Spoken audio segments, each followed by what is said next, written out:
Bradley Brick, from the start, found that he was a little bit different.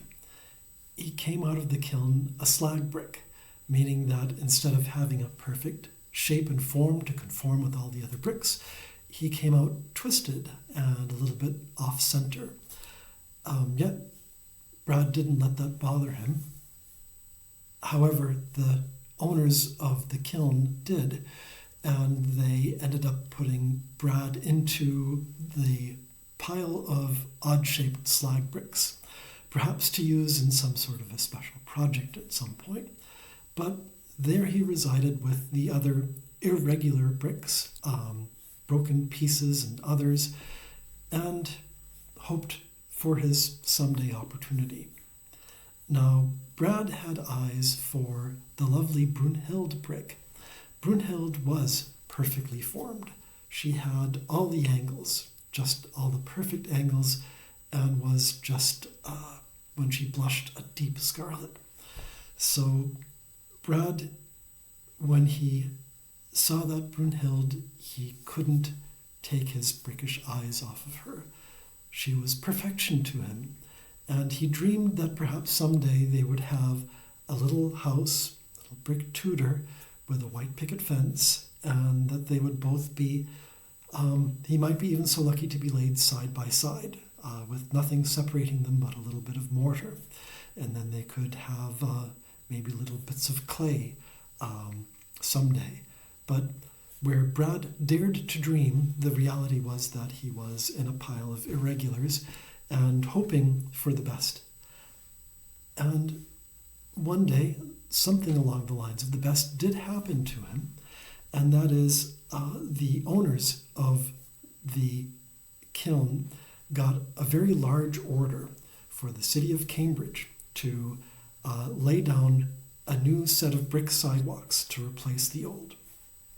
And that order was so large that the owners of the kiln, Salvatore Brothers, figured that they could take all of the bricks, the irregulars, the regulars, just mix it all together, put it on a bunch of pallets, and handle the installation with all of the stock that they had plus more.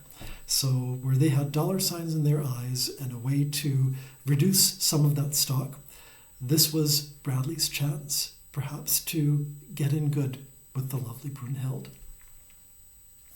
So Bradley ended up going to a third brick, an old colonial brick that had been saved in order to use for special projects. This was Brendan brick, and Brendan was well-worn and wise and had seen many seasons of wear. So he had softened at the edges, and Brad asked Brendan, what could I do to get in with the lovely Brunhild? And to that, Brendan just said, well, you are a regular, just be yourself in the way that you are, and perhaps luck will bring you two together. Perhaps luck, perhaps fate. And so, to this extent, Brendan gave Brad some hope that he might be able to, after all, woo his lovely Brunhild. Brendan did not go with them to the sidewalk bricklaying project in Cambridge from Salvatore Brothers.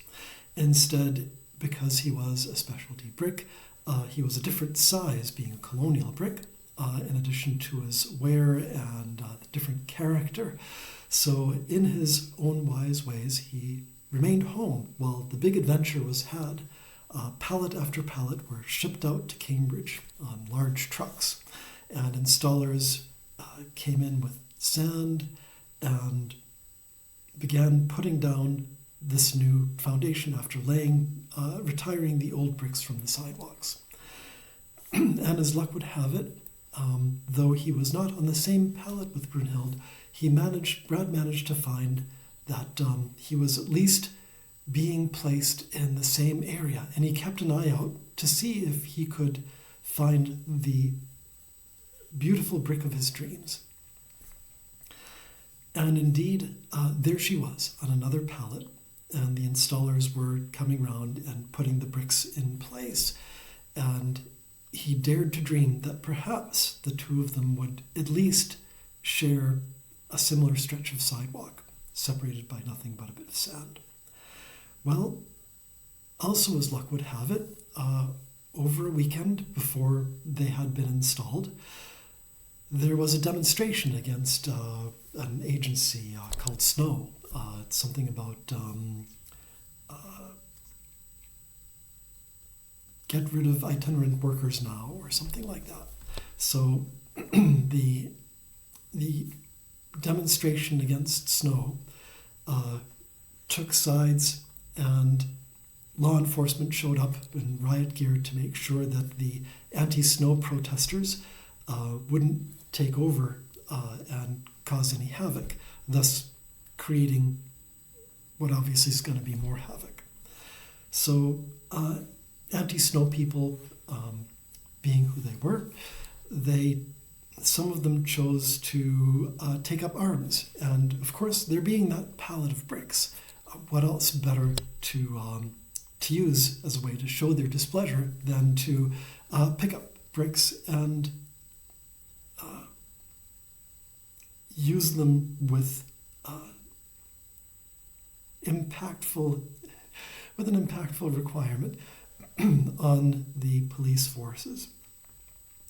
So Brad found himself in the middle of a violent mob, and he was trying to see if he could dodge this way or that, but hands were upon him, seized him, and launched him into the air, where he found that he was no longer close to his Brunhild, and so the slag brick Brad managed to bounce off a riot shield, struck against the pavement, and broke. And here the chipped and broken Brad contemplated his fate away from the rest of his brick brethren. And as the mob was dispersed by the riot police, Brad found that he'd fallen apart. He was in pieces, and there was bits of brick dust everywhere. His compatriots lay fallen around him as well, fair bricks and slag bricks alike. And it all was left as a big mess, swept aside. And when Salvatore brothers returned to the work site after the weekend on Monday, they saw this entire mess that had been caused, and they salvaged what they could. Brad ended up on a flatbed with the other broken bricks from the event, and they were hauled off. So he tried to see his Brunhild, but there was no getting to her. And instead, Brad found his way up to distant New Hampshire, where he and his brethren ended up being illegal fill for some swampland that was going in order to lay a foundation for a 5,000-foot McMansion that otherwise might not have been able to get the permits that it needed to put the building into place. So there today, Brad still lies in some fill in a swamp, surrounded by frogs, where there used to be fishes, now less so, and other wildlife. So wherever Brad is today, may that brick rest in peace. And, well, that's the story I came up with. This originally came out of a thought that how basic can a story be possibly made? Like, how little can one go on in order to build a story? And so I thought, well, tell a story about 2 bricks. How much less can you get than just saying, well, there's 2 bricks, now start a story with this? For my own sake, I thought, well, I might as well add a 3rd brick so that we have some sort of a brickish interaction, although I guess in the end that was kind of unnecessary. But there you go, a story told off the cuff of 3 bricks, 2 of which were relevant to the story, really just one, the brick monologue of Brad. And as for why all of the brick names start with BR, well, I don't know. I haven't met any bricks that have told me their actual names, so I had to take a little bit of creative license.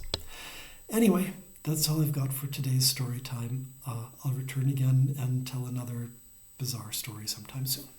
Bye for now.